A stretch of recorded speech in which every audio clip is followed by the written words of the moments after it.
விளைநிலங்களை பத்திரப்பதிவு செய்ய தடை விதித்த வழக்கில் தடையை தளர்த்த உயர்நீதிமன்றம் உத்தரவிட்டுள்ளது. 2016ஆம் ஆண்டு அக்டோபர் 23ஆம் தேதிக்கு முன்பு வாங்கிய நிலத்தை பத்திரப்பதிவு செய்ய உயர்நீதிமன்றம் அனுமதி அளித்துள்ளது.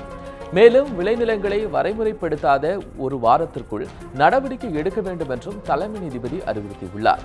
அங்கீகாரமில்லாத மனைகள் ஏற்கனவே பத்திரப்பதிவு செய்திருந்தால் அவற்றை மீண்டும் பதிவு செய்யலாம் என்று தெரிவித்த நீதிபதி வழக்கை ஏப்ரல் 11ஆம் தேதிக்கு ஒத்திவைத்து உத்தரவிட்டார்.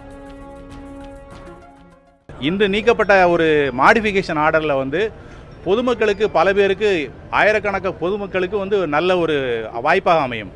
ஏனென்றால் உண்மையிலேயே நிறைய பேர் அங்கீகாரம் பெறாத மனைப்பிரிவை வாங்கி வைத்துவிட்டு தங்களுடைய சமயத்திற்கு விற்று அதை தங்களுடைய குழந்தைகளுடைய திருமணத்தை நடத்த முடியாமலும் தங்களுடைய பிள்ளைகளின் படிப்புக்கு அதற்கு இன்வெஸ்ட் பண்ண முடியாமலும் திணறிக் கொண்டிருந்தார்கள்.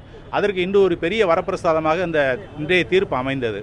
ஆனால் அந்த இன்னும் விற்கப்படாமல் உள்ள மனைப்பிரிவுகளுக்கு நீதிபதி அவர்கள் அந்த அரசாங்கம் கொடுக்கும் அந்த காலக்கெடுவிற்குள் அவர்கள் தாக்கல் செய்த அந்த வரமுறை திட்டத்தை ஏற்றுக்கொண்டு அதை செயல்படுத்த உத்தரவிடுவாரானால் அந்த விற்கப்படாமல் உள்ள மனைப்பிரிவுகளுக்கு ஒரு விடிவு காலம் கிடைக்கும் என்பது உறுதி.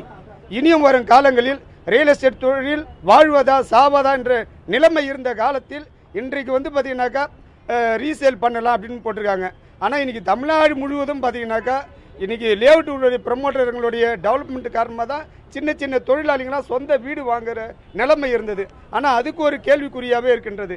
ஏப்ரல் மாதம் 11ஆம் தேதி அதுக்கும் கண்டிப்பாக முடிவுக்கு தெரியும் அப்படின்ற மாதிரி கோரிக்கை வச்சிருக்கிறோம். நல்ல தீர்ப்பு வரும்னு நாங்கள் எதிர்பார்க்கிறோம்.